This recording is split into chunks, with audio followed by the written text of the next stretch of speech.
At the beginning of this college football season, CJ Stroud was neck to neck with Bryce Young as a pro prospect in the eyes of many, and even viewed as the better prospect in the eyes of some. But throughout the process, his status has consistently fallen to the point where many even question if he's worthy of a top 10 selection at all. But after his 348-yard, 4-touchdown performance against Georgia's top-ranked defense, his stock has begun to rebound. But the question still remains, can CJ Stroud be a franchise quarterback? Although I have heard some people say that they consider Stroud's arm talent to be below average, on tape he routinely makes impressive throws from the far sideline. On this first play against Georgia, from the far hash, he's going to drive this deep out to the opposite sideline from over 25 air yards out. On this next play against Michigan, while drifting backwards in the pocket, he still has the strength in his arm to drive this ball perfectly on the back shoulder from over 25 air yards. On his final play against Maryland, he drops his ball perfectly in the bucket to the far sideline from over 35 air yards out. While Stroud definitely has the arm talent to make all the NFL throws, what I like most about him as a prospect are his post-snap recognition skills and his touch as a thrower. On this first play against Maryland, he's going to recognize this boundary safety, open up and spin middle post-snap, and then instantly recognizes the one-on-one to the bottom of the screen, hits the top of his drop in perfect rhythm, and then you see the touch on display to drop this ball perfectly in the bucket past the outstretched hand of the corner. On this next play, Michigan pre-snaps in a too-high look. He's going to quickly recognize the blitz from depth and recognize once again he gets a one-on-one outside, and in rhythm from the top of his drop, he's going to drop this ball with perfect placement from over 45 air yards out to the far sideline to hit his receiver in stride. On this next play, Michigan's in a too-high look once again. The field safety is going to expand post-snap, and then you see him check the boundary safety to see if he's going to spin middle and replace. And once he recognizes that this safety is not going to spin middle, he recognizes he has an open middle of the field, and then he drops this ball once again with perfect placement, perfect touch on this post to hit his receiver in stride, and this play results in a touchdown. He's also displayed the ability to operate within full field reads. On this first play against Iowa, he looks field initially, but he recognizes his field corner open from Preston Bell, works back to the boundary, eyes and feet connected, and throws an accurate ball towards the sideline on this corner route. On this next play against Maryland, once again, he initially looks field, sees it's not there, works back to the boundary, eyes and feet connected, and throws his ball with zip and accuracy. He also displays good awareness in the pocket to navigate block pressure, like on this play against Michigan, where he faces interior pressure, climbs up, throws a strike, or on this play against Georgia, where he's forced off his spot, slides away to reset, throws a strike, or on this play against Iowa, where he's going to come off the play fake, face interior pressure, slide while keeping his eyes downfield, and then makes an absurd throw. And the last strength of his I want to touch on is his accuracy outside of the pocket. Now, one of his biggest critiques has been his play out of structure, and I think there is some validity to that. But in this Georgia game, he displayed some really impressive throws outside of the pocket. On this first throw, over 45 air yards on a rope on the move. On this next play, he shows some really good escapability to make a man miss, keep his eyes downfield, and then make an absurd throw over Starks underneath for a touchdown. So to recap Stroud's positives, he's got good size at 6'3", 215, not 315. He's got good upper body mechanics.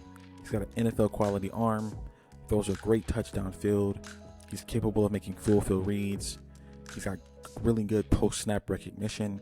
He's a good pocket navigator, doesn't drop his eyes, and outside of the pocket displays good accuracy. Now I want to get into some of my concerns with Stroud's game, and the biggest of which is definitely his play against pressure. On this first play against Iowa, he's going to face a free blitzer off the edge, and instead of hanging in the pocket to make a throw, you see how he kind of braces for contact and fades backwards to avoid a hit, and that leads to him leaving this ball short in the end zone and not giving his best receiver a chance to make a play. On this next play, also against Iowa, initially he's looking field, For some reason, he comes off of it, even though it seems as if his receiver has a step. The safety's not fully expanded to the sideline. There's a lot of grass here. You can make a throw, but he comes off of it, works back to his tight end underneath, and instead of just pulling the trigger, it seems as if he gets a little anxious when he just recognizes that there's an unblocked defender, even though there's a lot of space between the two. You see his feet get kind of jittery. He hitches and doesn't pull the trigger, and then scrambles for no gain. And on this final play against Georgia, they're facing a 6-man pressure look, and pre-snap he even points out the free blitzer off the edge to kind of signal to the fullback to pick him up. You have a lot of separation, and you recognize that if he blitzes and the safety doesn't drop down, the middle of the field is completely open, and that's exactly what happens on this play. And it seems as if he's even looking at it. His receiver comes wide open in the middle of the field. There's no defender there. You can see the stripe on his helmet is directed towards it, but instead of just pulling the trigger and making this throw, he gets anxious in the pocket, gets a little jittery, and instead of throwing for a first down, it results in a throwaway. It's impossible to talk about CJ Stroud without mentioning the environment in which he played at Ohio State and the amount of talent he was surrounded by. Now, while a lot of these critiques can be lazy, there is merit to the fact that when you are surrounded by a lot of talent, it affords you the ability to get away with things that other quarterbacks just cannot get away with. And this play against Iowa is the perfect encapsulation of that critique. So pre-snap, you get 3 versus 2 to the boundary. But post-snap, this high safety is going to spin middle, so you have a 1-on-1 with the linebacker posted with inside leverage on your slot receiver, and Jack Campbell's trying to close this distance from the far hash. As Stroud hits the top of his drop, that window in the middle of the field is still open, and your receiver is at the level of the linebacker in his blind spot. This ball should be out with anticipation to hit him right in this window before Campbell can close this gap. But instead of getting that ball out, Stroud waits just a tad too long, and by the time he actually sees this throw and attempts to make it, the free rusher has already gotten through, and instead of standing in the pocket and making this throw, despite the free rusher, he once again hitches like we've seen earlier in this video, drops the ball, takes a sack, and fumbles. There were also some very troubling plays on tape where seemingly Stroud just never recognized defenders sitting in passing windows in the middle of the field, especially. On this play against Iowa, he's forced to move off the spot in the pocket, resets, and just never sees Jack Campbell sitting in this passing window and makes a horrible throw that results in an interception. And this next example is even more egregious. With the entire play, he's staring down his primary option, never sees this defender sitting in the window underneath. And this one doesn't result in an interception because it's dropped, but this is definitely a turnover-worthy play. So to wrap up the concerns I have with Stroud's game, he played in a very favorable offensive environment that kind of overshadowed some of his underlying flaws. He doesn't stand in versus pressure. He fades away too often. There's some indecision and hesitation when confronted with pressure. At times, he waits for his targets to come open and clear defenders instead of throwing with anticipation. Generally, I think he needs to speed up his process, and at times he can get too locked in on targets and not recognize defenders underneath sitting in passing windows. With all his strengths and weaknesses considered, Stroud still has the arm, touch, and intelligence to be an NFL starting quarterback without a doubt in my mind.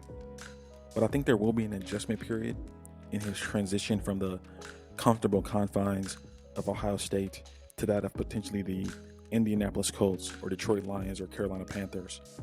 I don't think Stroud has the out-of-structure skills or composure and accuracy under pressure or physical traits to ever be like a tier 1 quarterback in the NFL, but I think he will be an upper half starter in the league for a long time.